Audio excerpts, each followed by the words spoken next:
Hi, welcome to the BariNation podcast, where we support the bariatric community with humor, humility, and honesty. I'm April.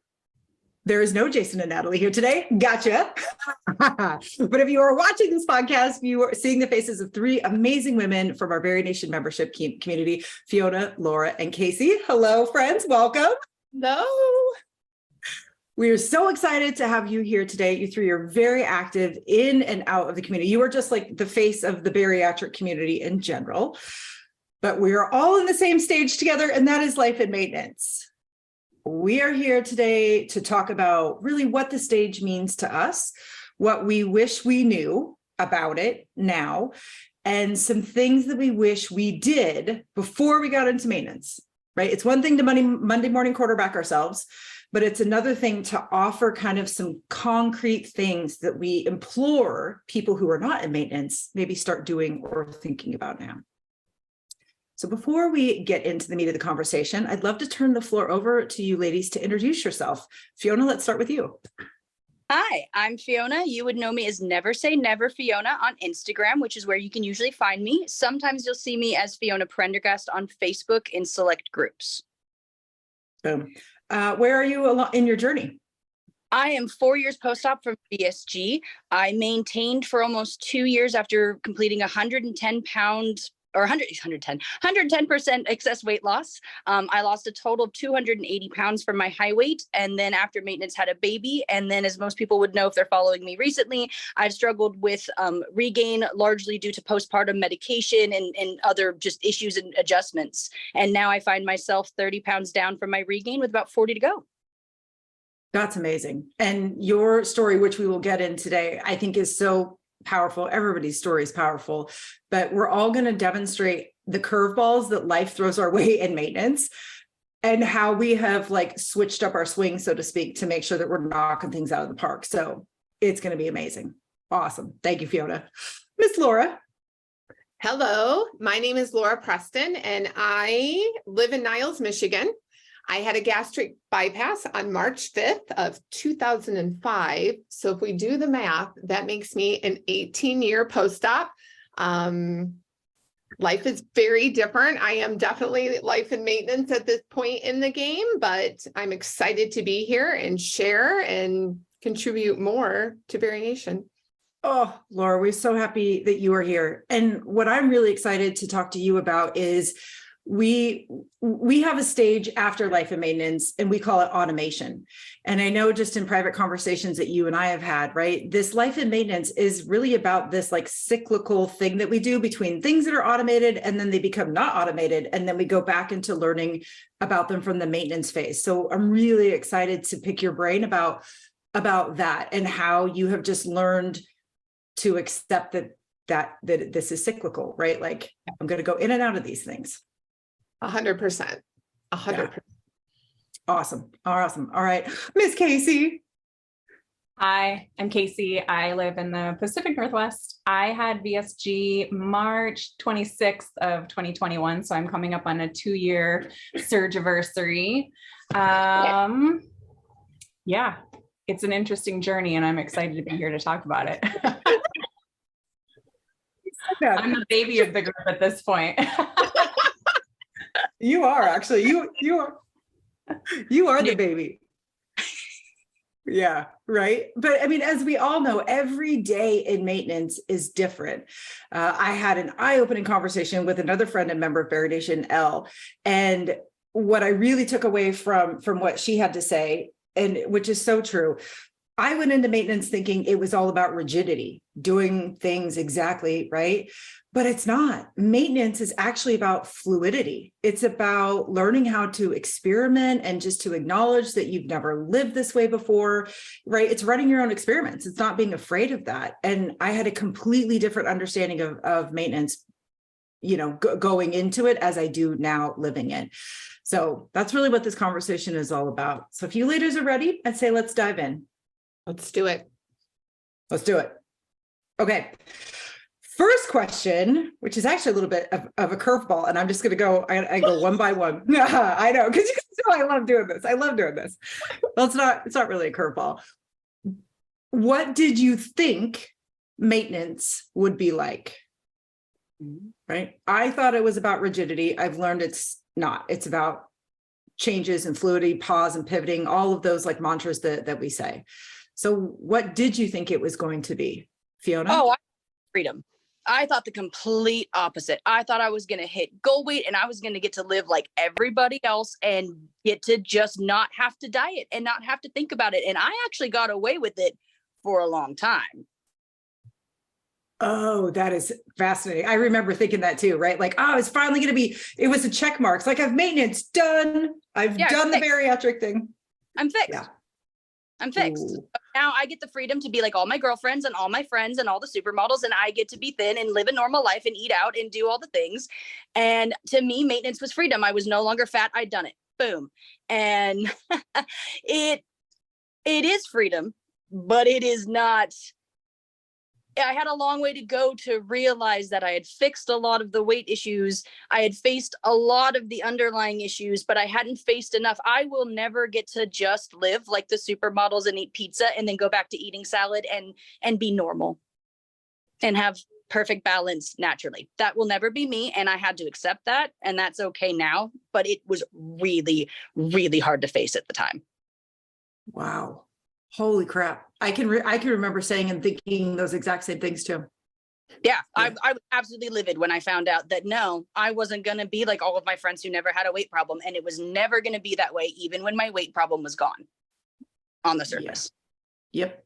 I think I remember Casey and I are personal friends now. We met because of bariatric surgery. And I think I remember when I was going through the rage stage of life and maintenance, I think I remember calling Casey and I was like, hey, I don't want to do this anymore. Bye. Like, we can still kayak, but I'm done with the bariatric thing. And I remember she was just like, okay. Like, are you sure about that? Are you sure about that? Yes. I've since changed my thinking on that, but right. Yeah. I'm sorry, surgeon. I would like that % of stomach back because I've decided I've lost the weight and I'm over it. Thanks. Turns out they don't do that. They don't do that unless it's medically necessary, but yeah, don't do that. Goodness gracious. Awesome. All right. Thank you, Fiona. Laura, what about you? What did you think life and maintenance would be like? I just laugh listening to all the comments because I'm nobody else had gastric bypass, right? You guys are all VSG. Okay. So I'm the gastric bypass girl. And back in my day, there was no VSG. It wasn't even an option. It wasn't even a surgery. It didn't even exist. Everybody was getting a lap band. Like, lap band was the easy thing. The scary thing, the big surgery, was gastric bypass. Super scary. Oh my gosh. They're going to dissect your stomach. They're going to reroute, like, super scary. But I always struggled with sugar. So I had an amazing surgeon. I had my surgery in New York, and I actually met with 3 surgeons in Manhattan, like Al Roker's surgeon, a couple of the really big ones. And I ended up having my surgery in a little hospital in White Plains, New York, because I loved the surgeon. Like, he heard me, he saw me, he told me, you're the healthiest fat girl I've ever met. Like, you don't have sleep apnea, you don't have this, you don't have that. But I was brutally honest because I was terrified. And sugar was my problem. Like, I'm just a sugar girl. And he said, with gastric bypass, I highly recommend this over a lap band because of your addiction with sugar. He said, because you'll dump. Like, it's going to be, and I knew 2 other people that had the surgery. And so I lap band, I never considered, like, it just wasn't me, because for an object, like, it weirded me out, even though gastric bypass seems so extreme, right? So I thought, I spent 2 years on obesity help lurking, because obesity help was the only thing that existed back then. It was a huge platform. There was none of the other things that you guys know as norm, but obesity help was the mothership. And I lived in chat rooms. I had binders because I'm a dork. I'm totally a research crazy. And I would print out chat room stuff. And I'd be like, oh my God, this person, oh my God, this happened. And oh my God, her hair fell out. And oh my God, and vitamins. And I was crazy. I had binders that I printed out, like broke printer, like binders on my wall of tons of research because I was terrified.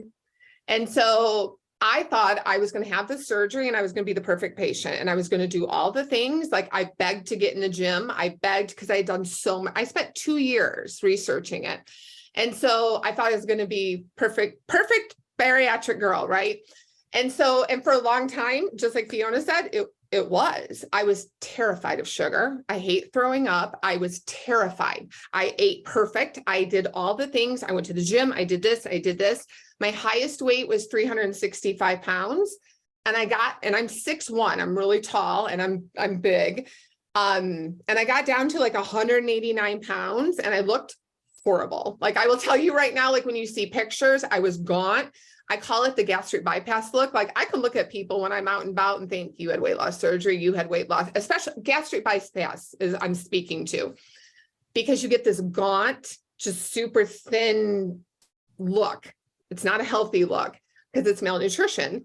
And I was fine for 3 years, like thought I had it down, figured it out. I was the golden child, the support group, because there was no, like Facebook was a beginning world. So it was going to a hospital, parking in the parking lot, going to a support group. And I was like golden child, like, oh, I have this figured out. Let me tell you how it is. Like, and I had researched and done vitamin, like I thought I was it. And then I tasted sugar again. And I started playing all the little games. I'm only going to have one. I'm only going to do this. And I didn't dump like people dumped. And I'm like, why can I eat sugar? Like, this isn't supposed to be okay. Like, this is supposed to make me violently ill. And to this day, like ice cream and I do not have a relationship. That is like death's door for me because it dumps in my bloodstream and it makes me sick. But other than that, like I can eat it. And I'm like, wait a minute. I'm not supposed to be able to eat more and I'm not supposed to be able to eat normal things. And I'm not supposed to, because for so long, it felt like it sat right here and everything was so uncomfortable and I was never hungry. It was like alarms. Well, I didn't have watches back then, but I feel so old right now. Back then it was like, oh my God, I have to, 2-hour increments. And it was like, you had all these things. And as the years progressed, like, yeah, I can eat a half sandwich. Why can I eat bread now? Like, why can I do this now? Like, why can I? And I still maintained my weight. Like I took off 165 pounds. Like that's about like, cause I like my body, my set point loves 200. It's just, I have to like be crazy girl to get back into the 100s, wonderland, it's very hard for me to maintain. So for me, like, I thought it was going to be easy. And I hate even saying that word. I never thought I took the easy way out. I knew it wasn't going to be easy, but I thought I wouldn't have to choose, that my surgery wouldn't let me eat too much. And it wouldn't let me eat sugar, which is what I struggled with my whole life. Mm-hmm. And friends, that is so far from any kind of truth. Well, it's so into us. But it's so interesting to hear you talk about freedom in that way, right? Because in a lot of ways, I think we do go into surgery anticipating freedom from these things that have been keeping us prisoner for so long. And then all of a sudden after surgery, realize, oh my God, it wasn't the thing that was keeping me imprisoned. I was kind of doing it to myself. And like you said, when you incorporated sugar again, you're like, what the hell? I thought this was supposed to be like, I was supposed to be free of this forever. Mm-hmm. And yeah. Oh, wow. Yep. That would be brutal. That would be brutal. A specific food choice. I went in knowing I had an eating disorder. I was already working with someone and we chose this as a tool to also work with that, to co-work with that and get to my goals. Mine was for the first couple years, the voice was gone. When I got sick, I wasn't hungry. When I was mad, I wasn't hungry. When I was just out, I wasn't hungry. The voice was gone. And it took until my pregnancy that all of a sudden that voice came back. And especially postpartum, it came back with not just hungry, because I biologically was hungry. For the first time in a couple of years, that voice came back that told me I was hungry because I felt something. And that was disappointing to find out was going to come back. I got cocky and kind of thought it died. I'm right there with you too. That was what started my maintenance rage, was the voice came back. And I was like, I was told, I was promised that this, yeah. So huge absolutely. Part of because she's mean, and I started to believe her and it started to spiral. Mm-hmm. Yeah. Which is, I think, what a lot of us experience, right? Yeah. Casey, my friend, what about you? What did you think maintenance would be like?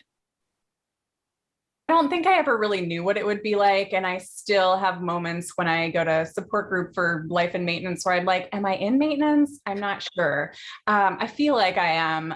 But I think what I expected was similar to what other people have said, where I really thought that I'd have it all down by now and that it would not be easy necessarily, but easier, that after a couple of years of time of building better habits, of not having that jerk in my head telling me that food is the answer, or I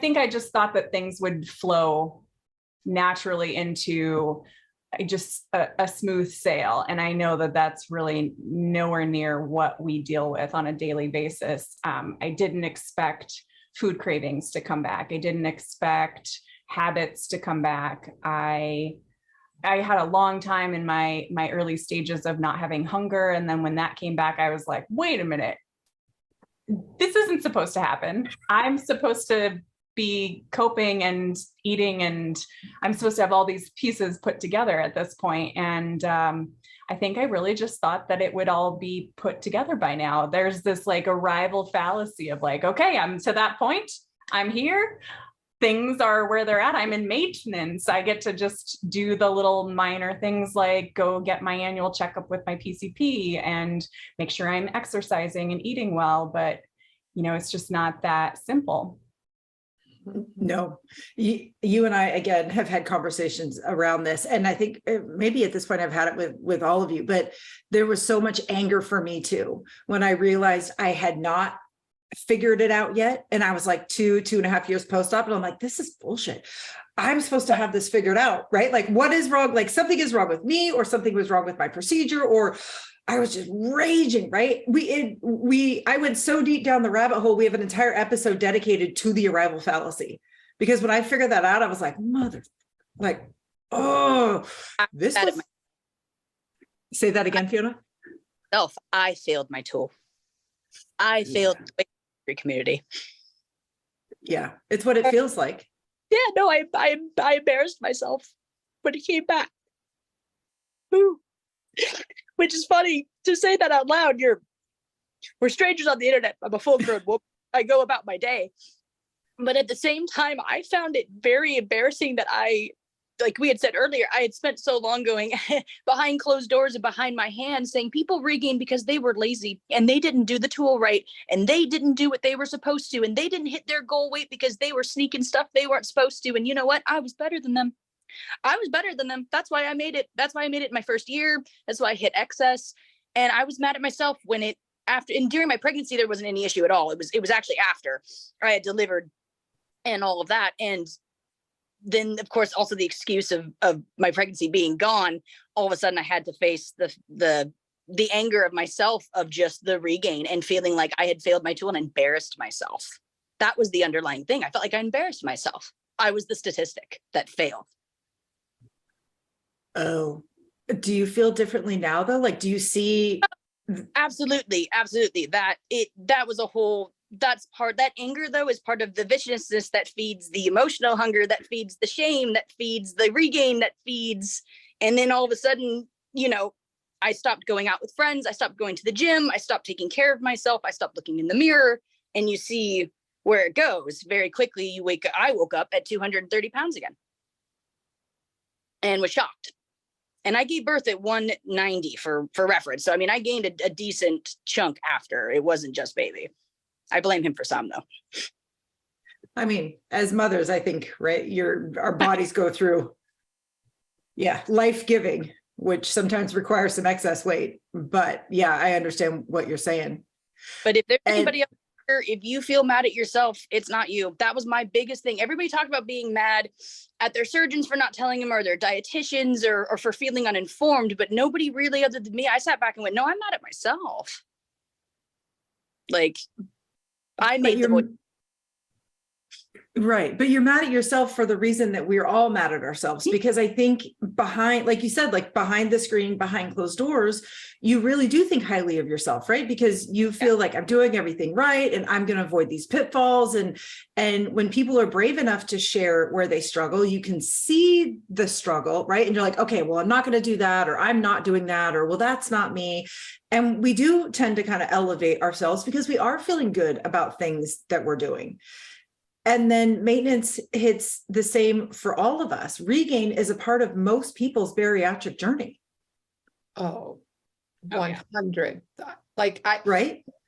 I say when, not if, when you regain. Like I literally, and I really, and I'll just put this out there, this is very Lauraism, that I very strongly feel that if you don't, then I would really look at, I mean, it's just science. It's your body. You're malnourished. It's science. Like your body figures you out eventually. And it says, okay, hit the brakes. We're done. Let me flip your metabolism around. Like I became obsessed with education. I became obsessed with nutrition. I became obsessed with working out and certifications. And I became super obsessed with vitamins because I had huge vitamin deficiencies. Like I was hospitalized with an iron level that was a 2. Like, I mean, and I thought I knew everything, you know? So even though you know better, your body's going to do what's going to do. So like when somebody is like, oh, I'm never going to regain, I usually get that Alice in Wonderland Cheshire cat smile, because I'm like, okay,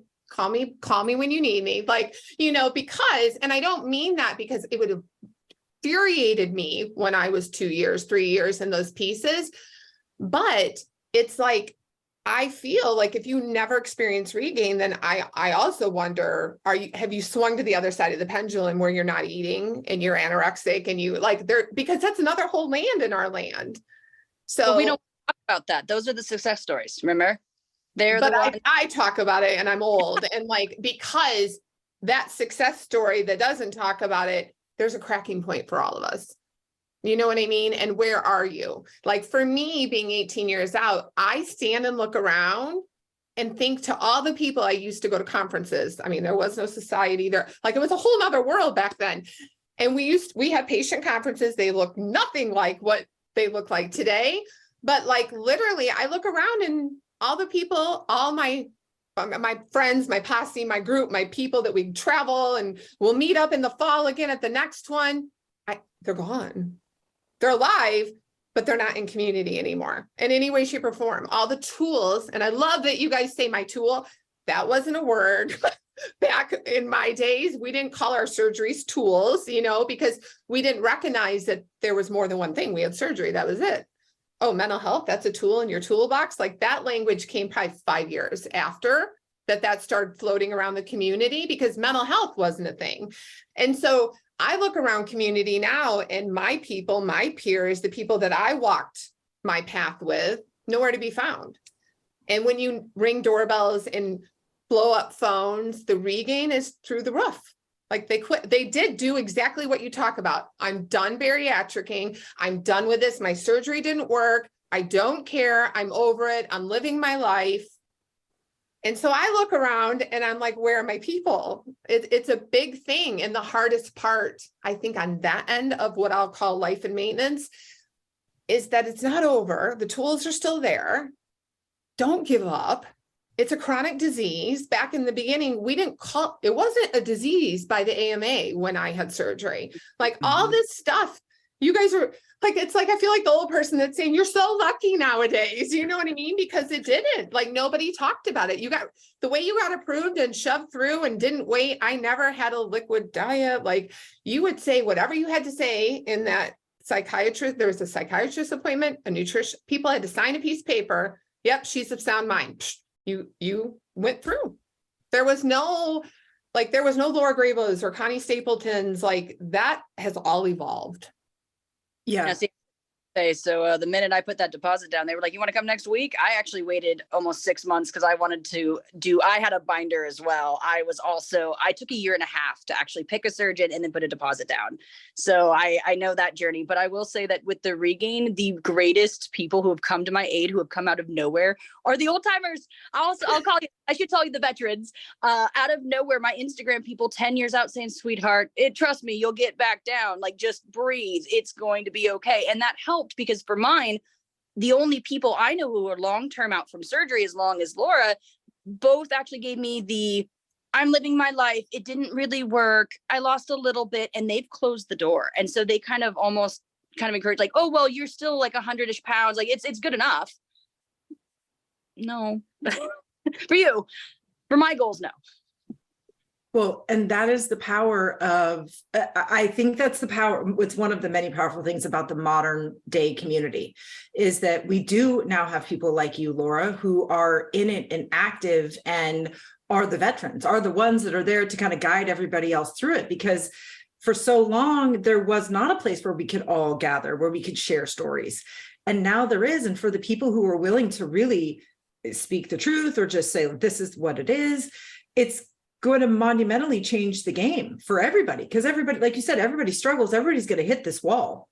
And even when I had surgery in 2019, I think there was a huge failure in the talk of mental health. For me, it was different. I have a lot of trauma disorders. I have a long therapy past. I won't bore everyone with it, but I have a lot of support and education beyond before I even went into bariatric surgery. But I found that a lot of people around me, both in the community and in my surgery group from talking when we were all there, they said the right things for the psychiatrist and knew what to say for that and didn't show any of the major red flags, but none of them were really prepared for things like I was shocked by.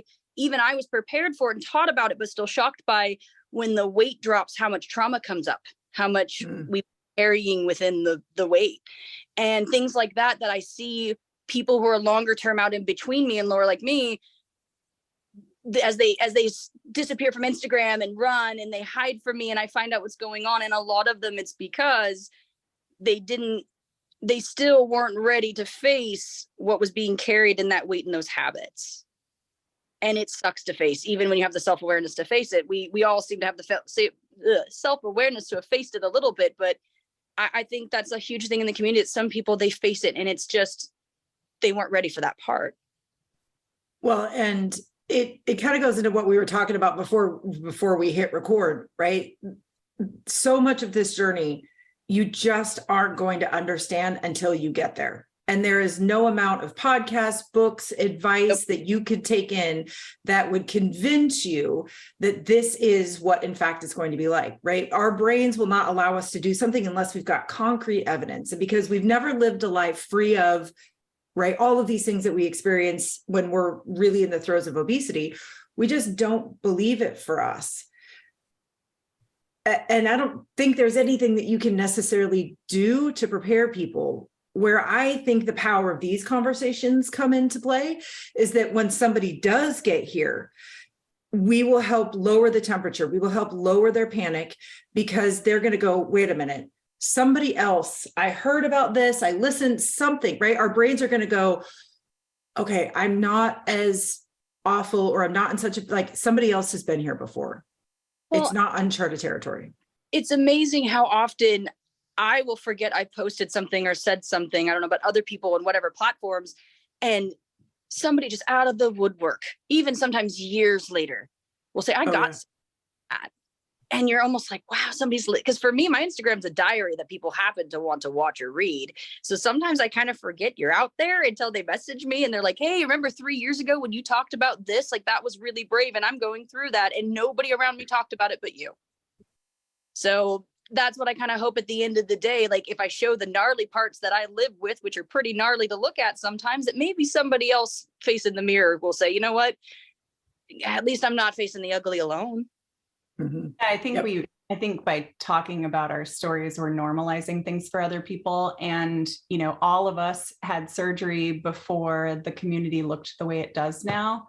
I mean, I being the newest one in this group to have surgery, you know, there were podcasts, there were grumpy Facebook groups that were not healthy.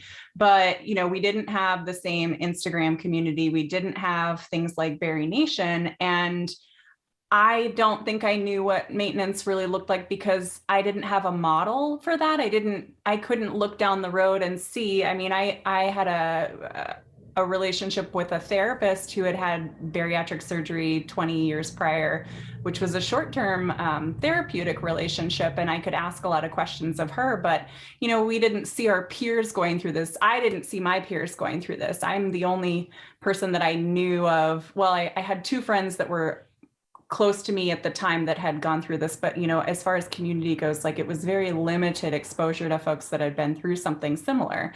And if it had been, it was lap band surgery that may or may not have solved problems, and I think there's that fear out there that you have of, oh gosh, am I going to be Sally from down the street that didn't survive it or that didn't go and thrive? So we have this great opportunity to have these stories that we didn't have beforehand. Yes. And what we've really come to understand just from okay, how do we organize all of this information? Like what does this look like? Because, you're trying to catalog the lives of millions of people, and you're trying to figure out okay, what does everybody have in common? But where we feel that we really had an aha moment is, we always want to know well, how many months till I get to this stage? And we could never wrap our brains around it. It's not about how far away you are from your primary treatment, right? Whatever surgery, medication, whatever you've chosen to do. It's what you experience. It's what you feel. It's the emotions that you're going through. And those emotions, those feelings, these experiences could happen for everybody at a different time. But what joins people together is that commonality in experience. What am I thinking? What am I believing? What am I doing? How am I feeling? That is what tends to track.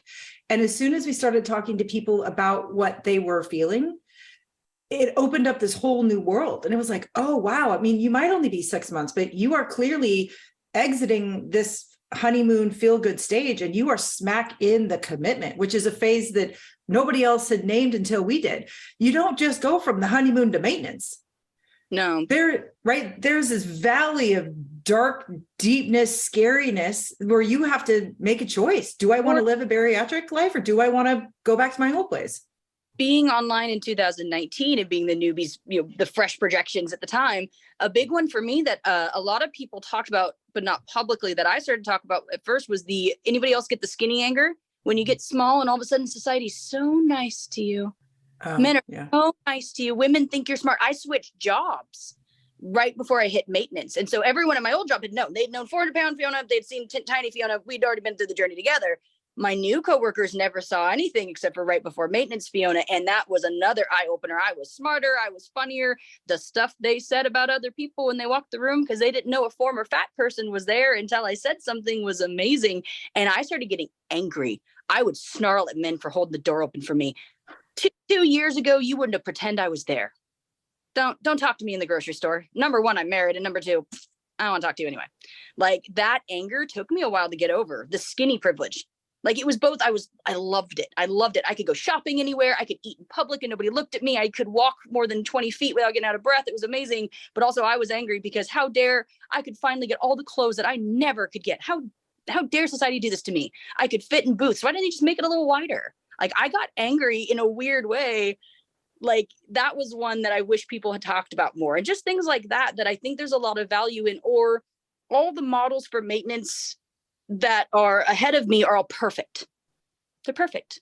They hit goal. They've had their plastics. They live a perfect life. They barely even talk about their surgery anymore. They're usually too busy selling their workout gear.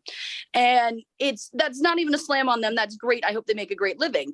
But when all you see is that perfection, when the 90% of the community is not this model perfection, even after plastics, if you can afford plastics, I think it's nice to finally start to break that and say, hi, we're the real people in maintenance, and this is what it looks like.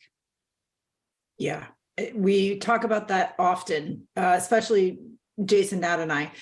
We can't feel bad about the peaks. We can't feel bad about the highlight.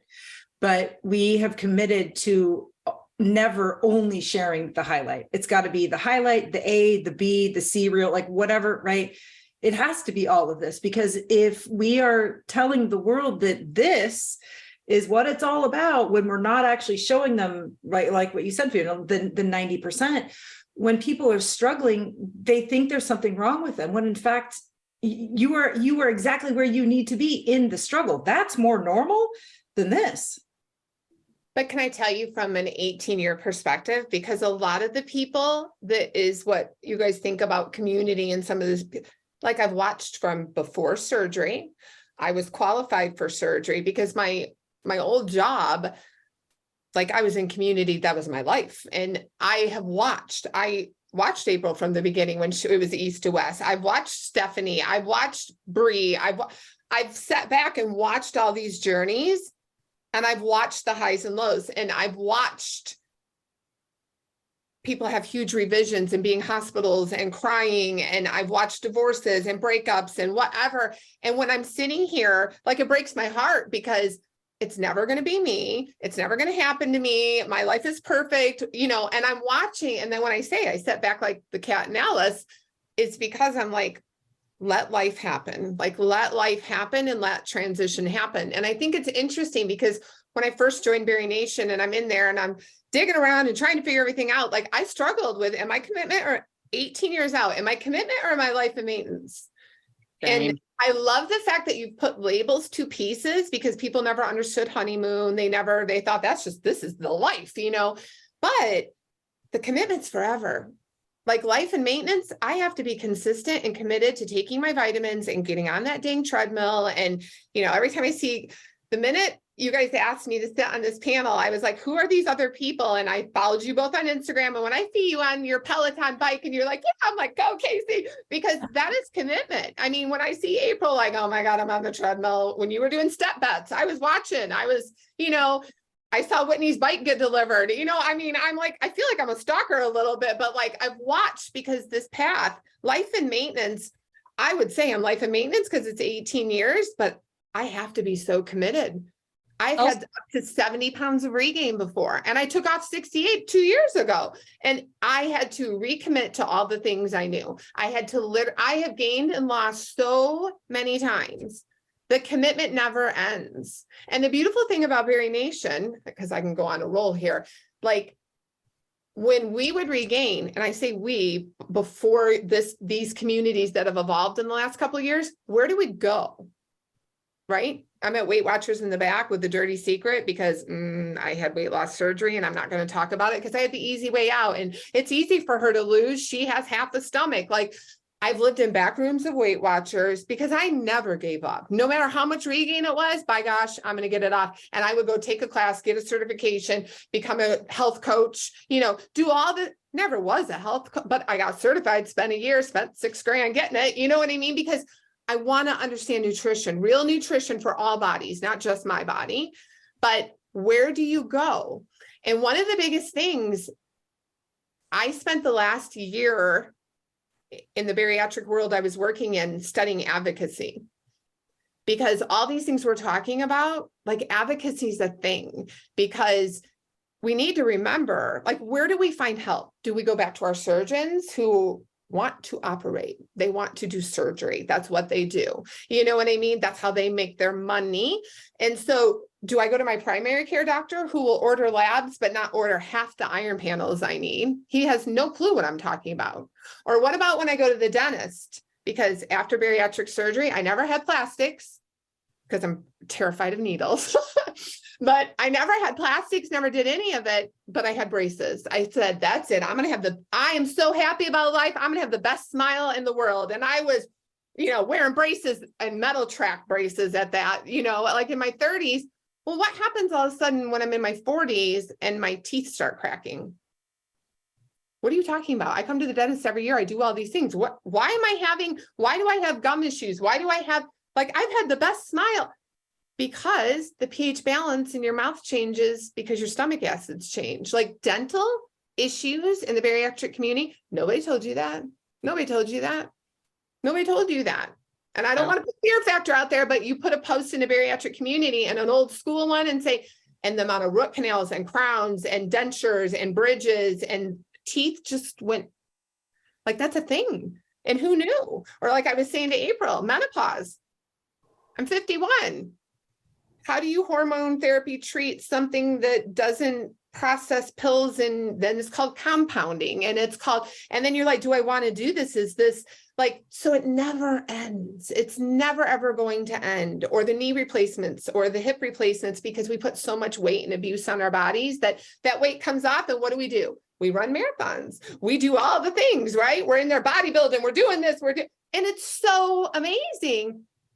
But you carried hundreds of pounds for years. I reversed bone damage in my back. And primarily most of it was due to a car accident that shifted me off balance. But then because of my obesity, it ground my muscles into my back to the point that I disfigured my back and my muscles. But losing the weight, I was able to shift them back. But it's permanent. If you look on the x-ray, you can actually see the grind marks. And it's purely because of obesity. Because I spent so much to learn. There's just so much to learn. It's never ending. But where are your people? And that's why community at 18 years is still important. But the community I need is different than the community 2 years or for. What about the divorces? What about the alcohol? What about the abuse? What about, I mean, the list just is never, ever, ever, ever ending. Plus all the things yet to come. I know I got more coming. I know I do. So you got to be committed still. So I still live and committed every day when I try to think of 10 reasons I don't want to get on the treadmill, right? Or why I'm not going to go to Crumble and eat a cookie today, or why I'm not, all those things at 18 years. What I always say is it comes down to choices. We all make choices. And nobody's coming to save me. Nobody is going to say, have you put weight on? Have you put 20 pounds on? Everybody just sits back. Nobody talks about it. We all have to save ourselves. Get educated, advocate for your healthcare, be proactive, learn what you need to know to go to your primary and say, I need this. And more importantly, being careful of your resources, because where do you go? You go back to old habits, disordered eating, and old models. I see it time and time again in my community. People go back to diets and phases and pills and people that if it worked, we wouldn't have had surgery in the first place, guys. And it breaks my heart though, because I know the desperation. Raise your hand if you have probably spent a retirement's worth of money on dieting before you ever had surgery. Of course. I spent years 15 to 32. And I'll tell you, I get so sad when I watch, and we all can think of at least 3 people off the top of our head that as soon as they hit the commitment stage or maintenance stage, they went right back to the dieting community. Oh, I found myself doing this the other day. I got sucked into something about metabolic reset. I went down this rabbit hole I'm not, whatever, Chroma Wellness, where I was like, oh my God, oh, look how easy. It's like an eating. And I literally had it in my cart before, thank God, something in the back of my brain was like, this is just dieting all over again. This new shiny thing is the same shiny thing of all of the other shiny things you've ever tried before. And thank God my brain kicked in and I was like, oh my God, I dropped my phone and I was like, I can't believe I am still in this pattern, but it's for the exact same reason. You're looking for answers, and it's keto and it's genetic profiling. And it's like the thing I always, at 18 years, it's money. Money drives it all, right? The weight loss industry, it's money. And it goes, and I'm going to be the bearer. It's true in bariatrics. I'm tired of highlight reels. I'm tired of surgeons showing 90,000 before and afters. Like, I want to call surgeons and say, I'd like a before and after from your person that had surgery 15 years ago. Show me some of your old school people. Stop showing me your honeymoon, your Rolodex. I'm sick of it. They stopped using me as a babe example when I regained. Right. Like, show me. And if I had surgery today and I interviewed surgeons like I do now, I would say, tell me about your long-term maintenance programs. They don't exist. Mm-hmm. Surgeons, they're not built for it. They don't offer support groups for regain. I can go to a support group at hospitals all over the place, but I don't eat pureed foods right now. I don't need to learn that sugar-free Jell-O pudding's a thing. Like, show me how you're going to help me with regain, because it's coming. I have a support group with mine, and I shouldn't slam them too hard because I will slam them for that a little bit. But overall, they were for self payoff is much more supportive and informative than a lot of the others I've seen.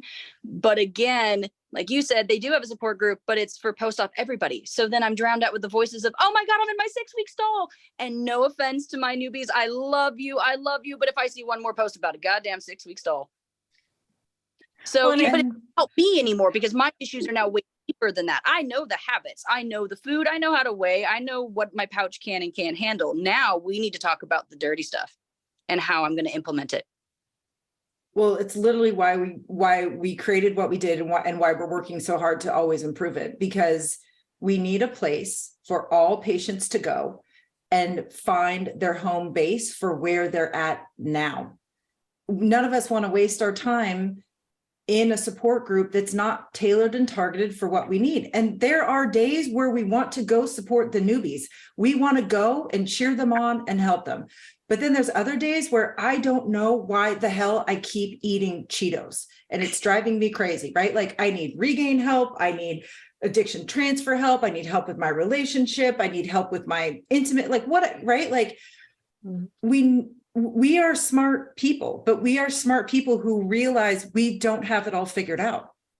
Or I have to be able, or the resources of like with my postpartum, I need medication management for my mental health at the time. And it was absolutely a tool I needed. And I do not regret using it. And I don't discourage anyone from taking their mental health medication or seeking them if they think they need them. But no one around me could give me an answer on how am I supposed to balance this ungodly amount of regain with my mental health. And it wasn't until, again, I found a better informed doctor for my VSG by coincidence who said, oh, we should never have given you that. That always shuts down your metabolism. You guys don't absorb that right. Don't take that. Take this. And it also alleviated my symptoms. And boom, magically, a lot of my other metabolic symptoms went away. So that's, again, that long-term journey that just never seems to end. And again, but nobody else seemed to be talking about, since mental health is already hard. Again, I looked out in the community and said, who else is regaining because of their mental health specifically? Let's talk about this. And I couldn't find anything. Or the couple people, I love them to death and I shouldn't throw them under the bus, but they were like, well, if the weight gain's so bad, just stop the medication. And let's not talk about telling someone on postpartum anxiety and depression to stop taking their medication. But also the other side of it was people telling me, well, just don't worry about it. Just let the weight gain come. Well, that's not helping me either, guys. yeah. Well, it comes down to advocacy, right? Yeah. Learning how we have to advocate for ourselves, which is, I think, again, one of those things is we can say, I wish I would have known this, get good at learning how to advocate for yourself. It's another thing that it's almost like, oh crap, once you're there, you're like, oh, this is what advocacy is. I didn't realize that this is right, what it looked like. Casey, what about you? What do you wish you would have known about maintenance before?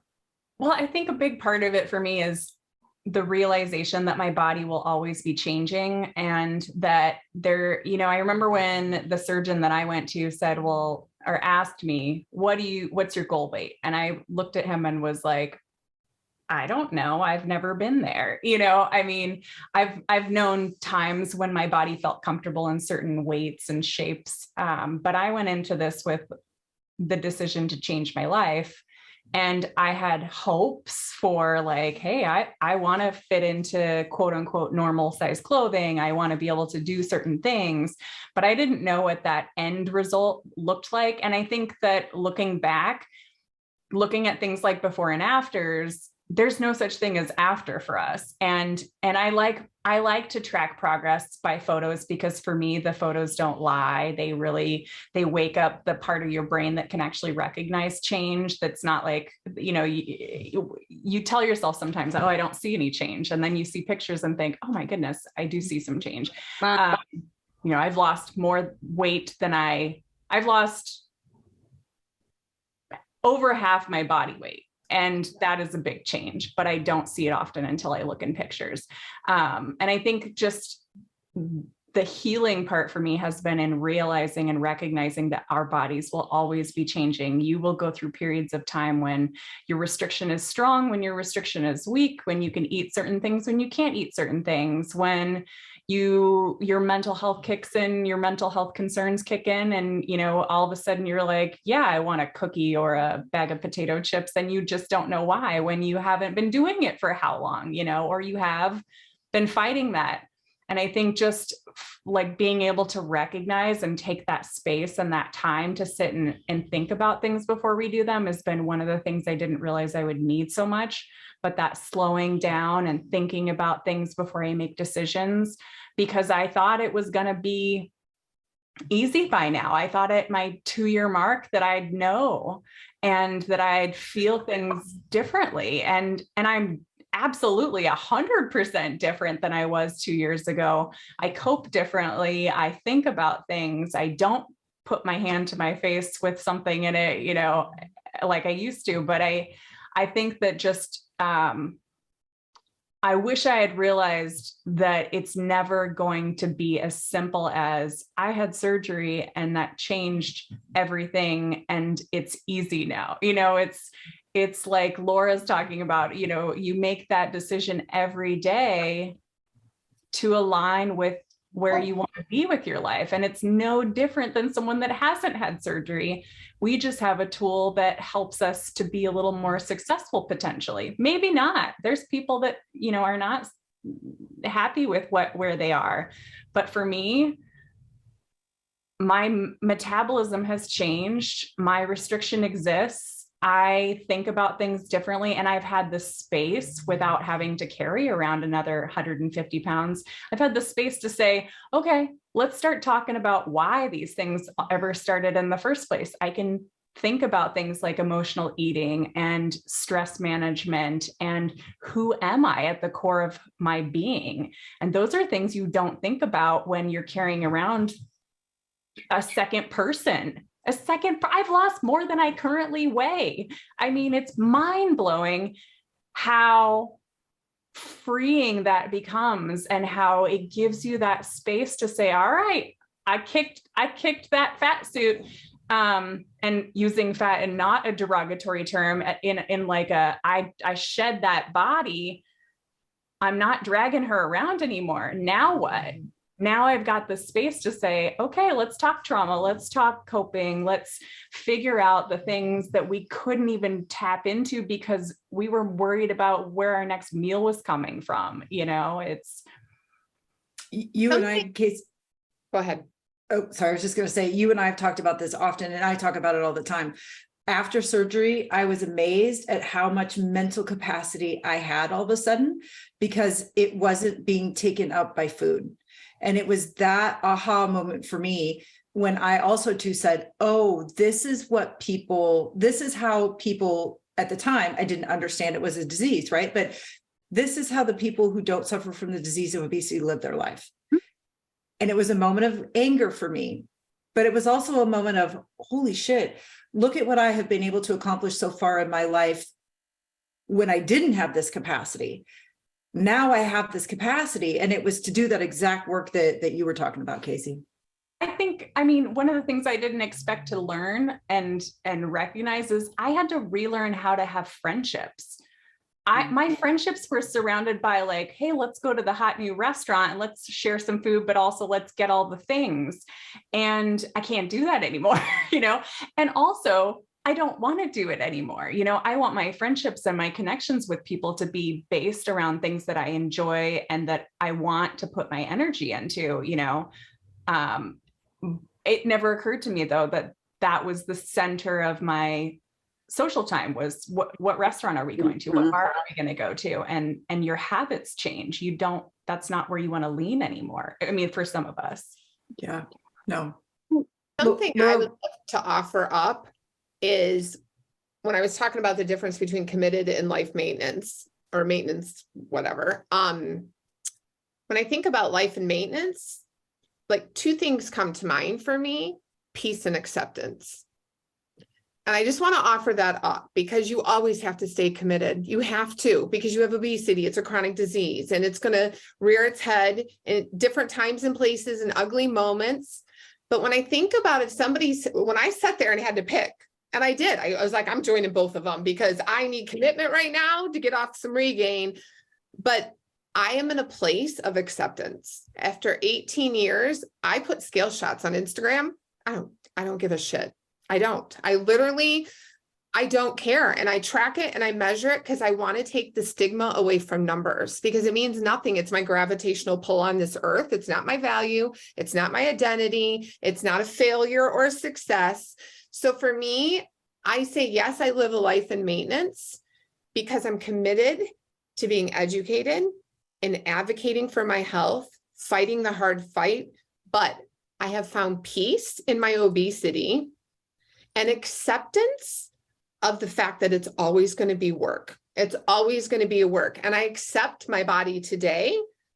I'll accept it at 189. But the piece that I know is I want a big, full, beautiful life. So I'm willing to move my body 30 minutes a day. I'm willing to even double dip some days. I might walk in the morning, but I might do a ride in the night because I love some Robin Arzon. Like, you know, I love the highs of the world, but I'm not willing to work out 2 hours a day to be 189. I'm not willing to never enjoy the foods I enjoy to be 189 because my life at 189 wasn't sweeter than my life is at 210. Because at 210, I'm confident, I'm accepting, I have peace. I know I have a chronic disease that I will treat forever. So to me, a life in maintenance is finding acceptance of my body today. Even if I was 365, I accept that number. Now I'm going to go do some work, you know? So for me, that life in maintenance, that label comes when I'm willing to accept it and not do anything necessary to go fit the BMI or to go fit something else. Because at 6'1" on my big frame, 189, like I would be anorexic and I would be working out 2 hours a day, especially being 51 in menopause where our bodies do the shift land. Like I'm not willing to live that unhappy. I'm not willing to live the rest of my life on a diet. I'm willing to work hard to be healthy. So I just want to offer up those two words if you're like, what is the difference between commitment and life and maintenance? Because I've been doing a lot of thinking about it for the last 2 weeks. And for me, yes, I'm living a life in maintenance and it looks different and it's different numbers. The commitment's the same. I'm going to drink my water. I'm going to take my vitamins. I'm going to get my sleep. I'm going to eat clean. And that clean's a bad word for nutrition as far as I'm concerned, but I'm going to eat well and eat healthy, but I'm going to eat birthday cake. And I'm probably going to eat a crumble cookie here and there. I'm not going to eat a whole box of them, but I'm going to have some because I want to live a rich, full, beautiful life. I think I'm in between Laura and Casey, which is funny because I'm also in between on the timeline as well. Whereas like, I wish I had known one thing that Casey talked about that actually kind of shocked me. It popped into my head. I wish I had known I was going to have to know and accept a not fat Fiona. So I don't know about other people, but I have never not been fat since about puberty, which also links to some trauma, if most people can guess what happens around that age. So for me, it had a lot to do and still does. Who am I? Not the fat, funny friend. Who am I not fat Fiona? And I don't say fat Fiona is a bad thing. I love fat Fiona. Fat Fiona is the foundation of who I am today. Fat Fiona survived a lot of stuff to get here today. So I thank her. She's gone. Who am I? And that has been a very hard part too. My relationships changed, my friendships changed, my marriage changed, my coworkers changed, society's treatment of me changed, and everything in my day changed. But then I sat back and went, I don't know how to handle this because I don't know who I am. I didn't know what I liked. I didn't know what activities I liked. I didn't know what clothes I liked. It sounds so silly, but 90% of the mall had been off limits for 20 years. And the first time my friend looked at me and said, Fiona, it's time for new clothes, because I hadn't dropped the last of my plus size clothes yet, that weird, awkward stage. And I realized at the time I was a size 14, I cried. And I cried not only because I was happy to be 14, but I realized for the first time in my life, I could shop anywhere in the mall. And again, people who have never been obese hear this, like my best friends who have never had a weight issue, but they're very supportive. But they hear this and they see the tears and they pat me, but they kind of go, okay. And that's where the community really comes in. When you talk about who you were fat, people who have been fat know what I'm saying. People know the voice that tells you to eat when you're sad. My husband doesn't understand that. And I'm very glad. But I think that's the one thing I wish I'd known is you are going to have to rediscover yourself. If you are 18 years old and having the surgery or 75 years old and having the surgery, you are going to have to make a new relationship with yourself that has well beyond food. I came to that realization a few months ago, right? Because I was really trying to figure out like, what is this? And I feel like who I am at my core has not changed. And I'm thankful that I've known who I was at my core for a very long time. I know a lot of people don't. But even me knowing who I've always been at my core, everything attached to that core has changed. Mhm. Everything. And I was so scared to have surgery because I thought it was going to change who I was. I was the opposite. But I was terrified. That's why I didn't do it, because I liked who I was. And I was like, oh, it's going to change me.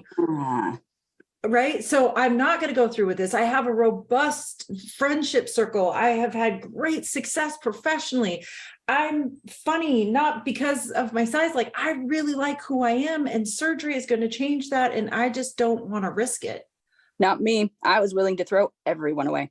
I went in knowing that I could throw my marriage away. I might lose my friendships. I lost a lot of friends because our relationship was based around my fatness, and either theirs or lack of theirs, or however that dynamic worked. And in a weird way, secretly, I didn't say that to my husband, poor thing. I love him. But like, in a way, I went in with like, I will sacrifice everything for this. I want this. I want to stop hurting. I want to be treated like a normal person. I want to see what it's like on the other side. I've been dieting since I was 15. I want to know. I had gone from 400 pounds to 200 on my own and regained over and down and over and down. And so surgery for me was the last straw. I was done. And I cried the day I had surgery, and I apologized to myself. And everyone looks at me like I'm crazy, but I cried because I didn't want to remove half my stomach or more. I felt that I didn't want to have to take such a dramatic step to myself to fix myself. And I felt bad that I had done something to myself that was going to cause me to have to remove part of myself to fix it. But I had tried for years. And so, one thing you've just got to go in this knowing, and when you hit maintenance, is that you did this for a reason. I don't care if it's vain. I don't care if you did it because there's a pair of pants in your closet that you've been staring at for 2 years that you want to fit into. If that's your reason, go for it. But find your reason and remember it, because when you forget is when a lot of things come back. And so my whys also change. I don't know about anybody else, but I bet after 18 years, your why for having surgery and choosing life, a healthy life, is different. I have a son now, I don't think most people know, at almost 400 pounds, I was told by my surgeon, if I was even fertile enough, or my doctor at the time, if I was even fertile enough to get pregnant, I would have to deliver at one hospital in the entire state that could handle my weight. If I needed a C-section, there was only one OR in Oregon that could handle me. It was OHSU. All the other delivery rooms and OR rooms were not big enough for such morbidly obese mothers. And just things like that all of my whys have changed. And I think the biggest thing, I hope everyone, if you listen to all of this and my rambling goes on, is that whatever stage you're in, when you hear this, cling to your why and let it change, but keep adding to it. And then when the days get hard, like Laura, I list my 10 whys. I tell myself I beat heart disease. I beat getting obesity. I'm going to see my child, I'm going to see my child grow up. I'm going to hit my 20th wedding anniversary. My husband was terrified when some of my testing came back. Even though it was always normal, I was getting warned that the time was going to come. I was getting close to 30. It was going to catch up to me. And, my husband had pulled me to the side and said, I don't want to bury you at 50. And with the way I gained weight, I was going to be 500 pounds by 40. And I'm 5'5". So with the way I had yo-yoed every time I had regained, I had watched the pattern and I realized where I was going. So no matter what happens, if you regain, if you're successful, if you're just starting out, just remember why. Because that was what you will cling to. When I got up this morning to do my 30 minutes that I should have recorded, apparently, because I am the only one who doesn't record her workouts. When I did my 30 minutes this morning, I didn't want to get up. I wanted to lay in bed. My husband and my kid were sleeping. My dog was sleeping. Everybody's sleeping but me. I got up and did my 30 minutes of yoga that I barely wanted to do because I want to walk my son down. I want to see my son walk down the aisle. Because I want to shop in the normal section of the mall. Yeah. Sounds vain, but whatever it takes. I think that's a really powerful takeaway, which we do talk about often. Our whys will change, and that's okay. Our whys are not static, and because life doesn't stop, right? It's not like life stops the day we have surgery and it's going to be that way forever.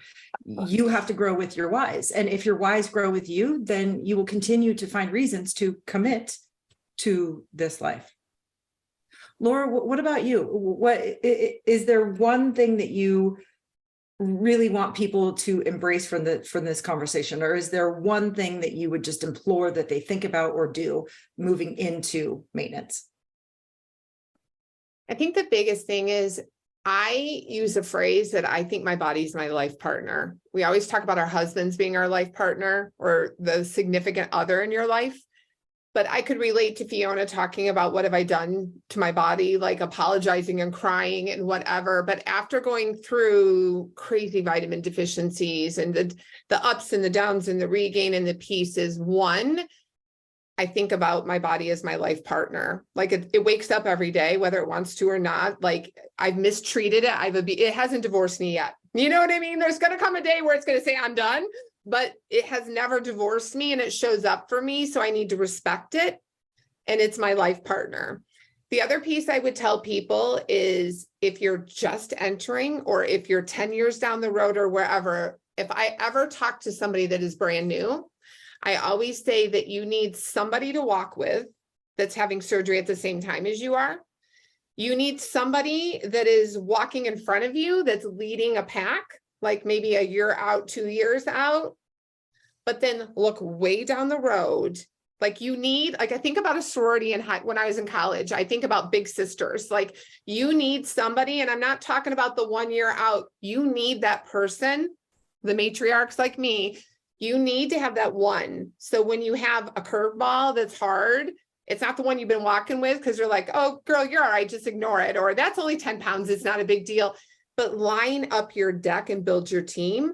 But make sure you can build your team and have your therapists and all your doctors and, the medical team's super important, but you need the people that are in the arena. I'm going to go Brene Brown for a minute. You need the people that's dirty and filthy. You don't need the crowds and you don't need the skeptics up there, but you need people in the arena and you need the people that are like at the Olympics. Like you need all those layers because you're going to need them at some point in time when you have your first iron infusion or when the dentist gives you like you need to find the people, your resources.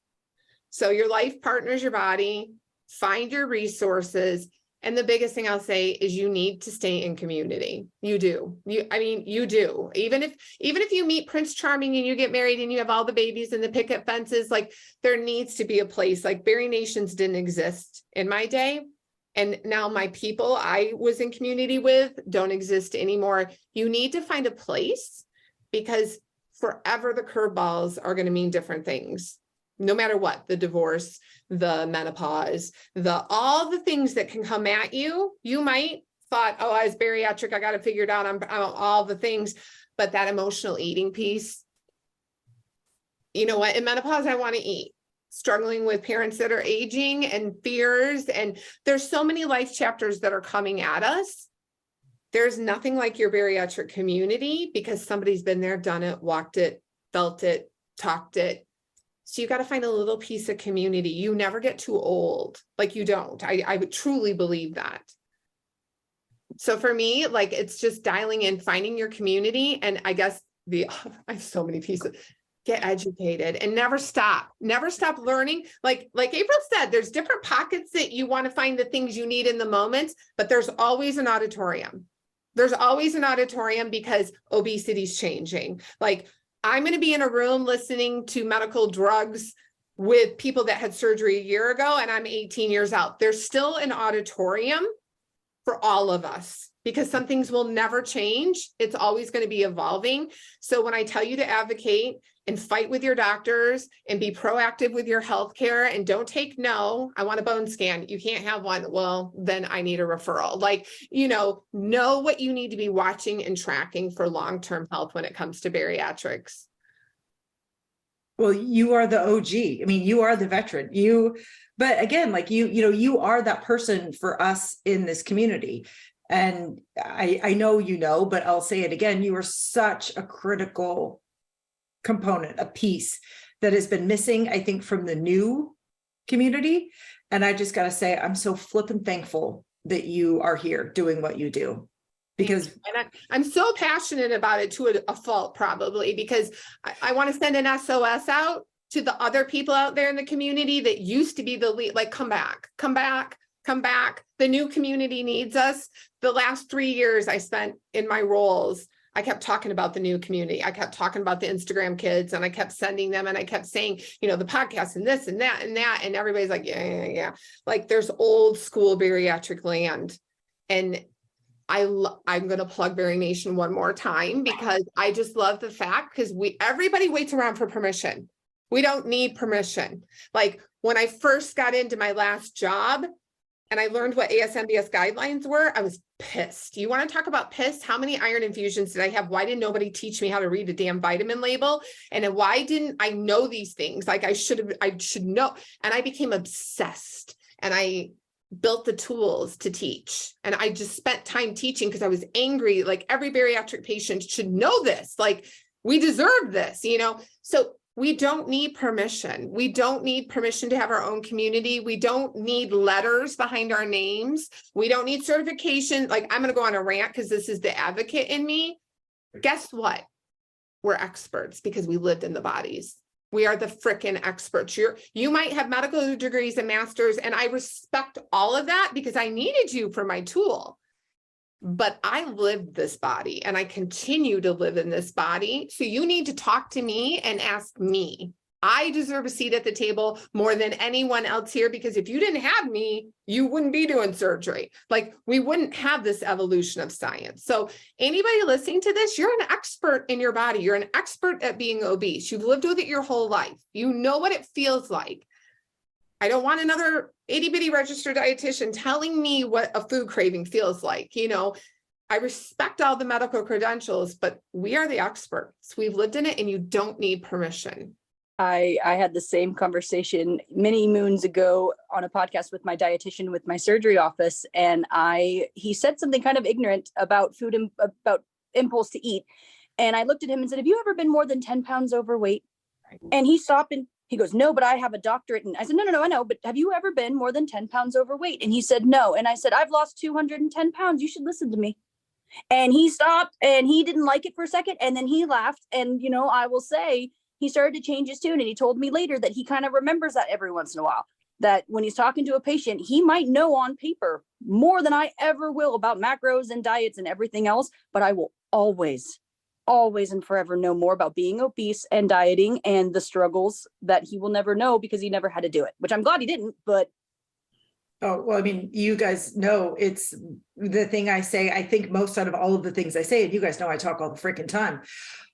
I am the expert in my patient experience. And if you do not treat me as an expert, you will not do business with me. You can't put stuff in my head. Like you can't fill my ear. Nope, because I am the expert in my patient experience. And for too long, the medical community has excluded the only expert voice that they actually ever needed, which was me and us. And I am so proud of our community for rallying around this realization and for finally saying enough is enough. If you won't listen to me, then I'm not listening to you. And I will build what I need. I will surround myself with the people that I need. And I don't need you. And I'm not scared about that anymore. And some of them are terrified, but you know what? I don't give a shit. You should be terrified because you are not supporting your patients or this community in the way we have needed. So if you won't do it, I will. Because guess what? Now I got the capacity. Now I can do it. Before I couldn't, but I can now. And I got an army of people behind me. And I got a nation of people behind me now that will do it. But this is how change happens. This is how we make meaningful things for us. And we're not going to be mean about it. We're not going to be, but we're going to do it. You might And not. we're going to do it for us. We need the medical professionals to You keep do. doing what they do. You know what I mean? But you can't do what we do, and you don't show up like we do. So we need them. But at the same time, what we need in this community, we need education. I don't need to be sold. Yeah. But they also, we need more representation. I was invited due to my social work degree, I think, not because I was a patient, to a Zoom mandatorium in Oregon for a surgeon's board for bariatrics and obesity. And I was the only patient representation there. They don't want entire board, not one of them. And I even said, has anyone been obese, by the way? Not to be a jerk, but just share. And everybody's like, 30 pounds. No.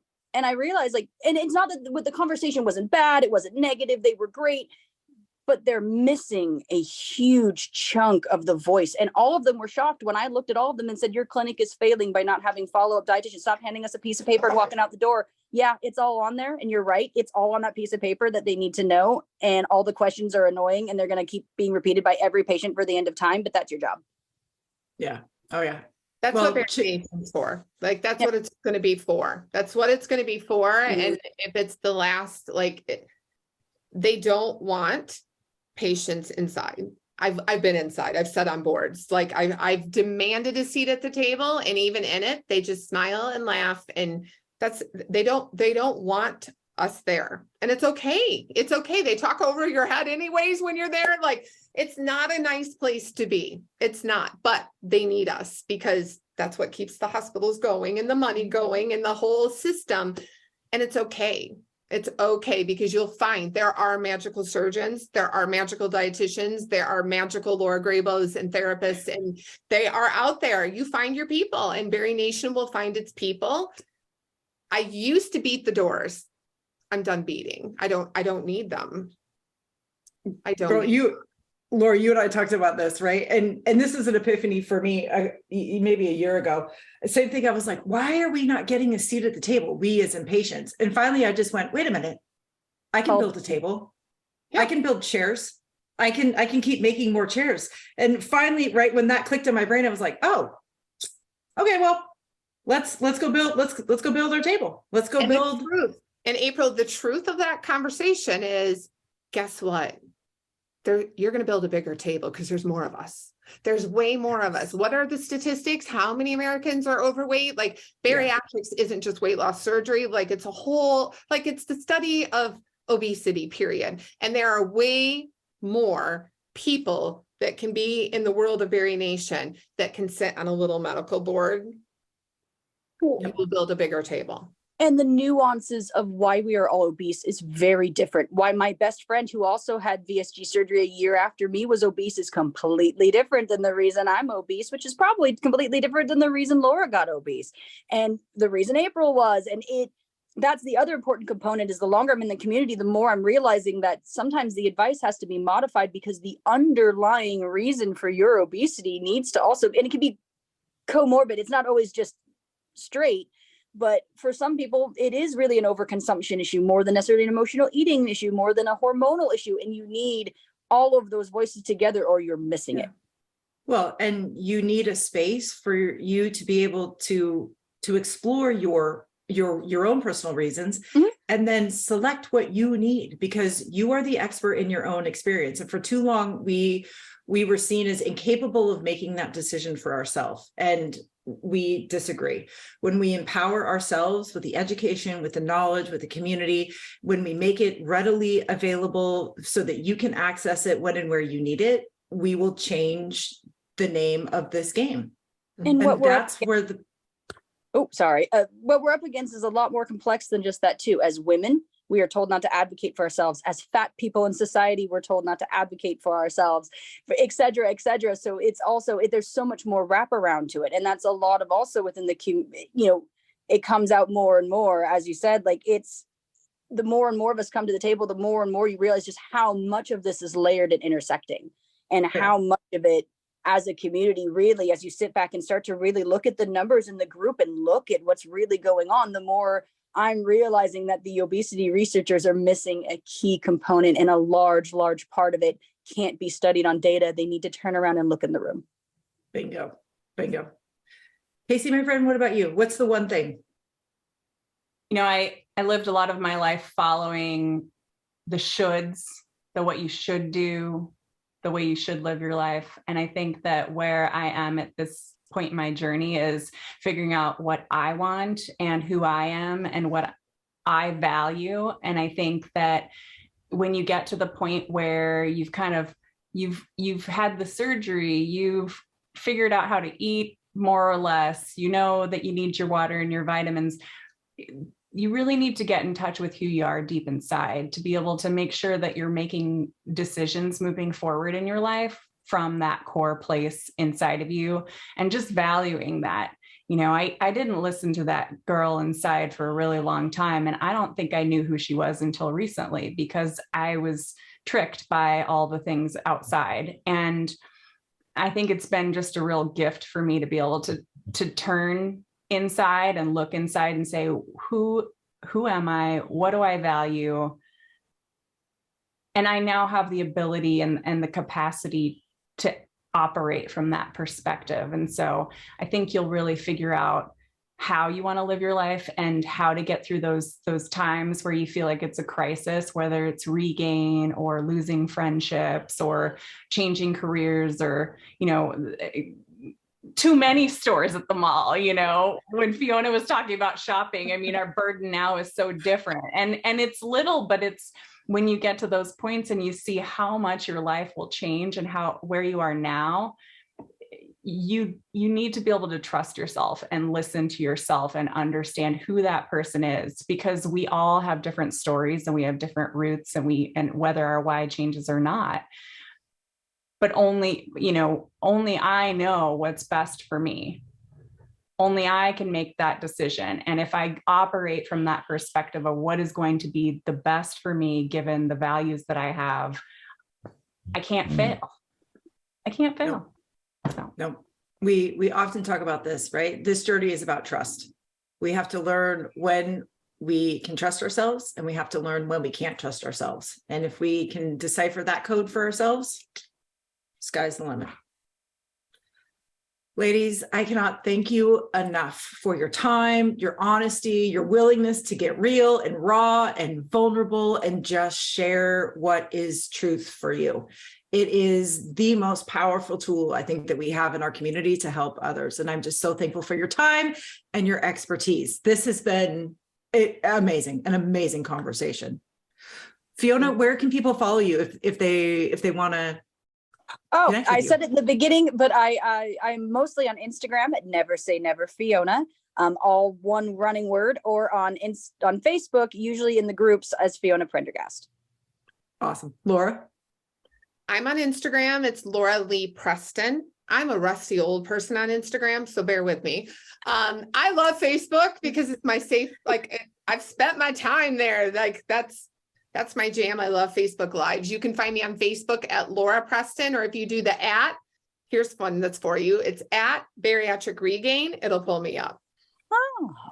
Oh, Macy, what about you? You can find me on Instagram at Casey's Journey to Health, or in the BariNation community. I'm there a lot. I'm there a lot. Oh, I'm in there too. Yeah, I'm trying to balance the both. So usually Instagram and BariNation are the best ways. Oh yeah, we are all in there a lot because that is one of our safe places. And I got to say, I need the community. We did what we did because I needed it, Jason needed it, Natalie needed it. Turns out other people need it too. So it's our happy place. Ladies, thank you so very much again. I'm very thankful for each and every one of you. Thank you. Thank you. Thanks for having us. Oh, totally. All right, friends. Well, if Jason was here, he would say something witty and smart and funny, and I'm not Jason, so I'll do my best though. If you enjoy this podcast, please share it wherever you want to share it so people know that this support is here. Tag us in your NSVs, in your celebrations. Tag us when things get hard and difficult so we can help you out of those difficult moments or celebrate it with you. We are on Instagram at BariNation. The dot is very important, as we have come to learn. You can also find us on Facebook and all those other places. But thank you for giving us your time and attention. Please connect with any of us if you are struggling. And just remember, at the end of the day, you've got this and we've got you. Thanks, friends. Bye. Bye.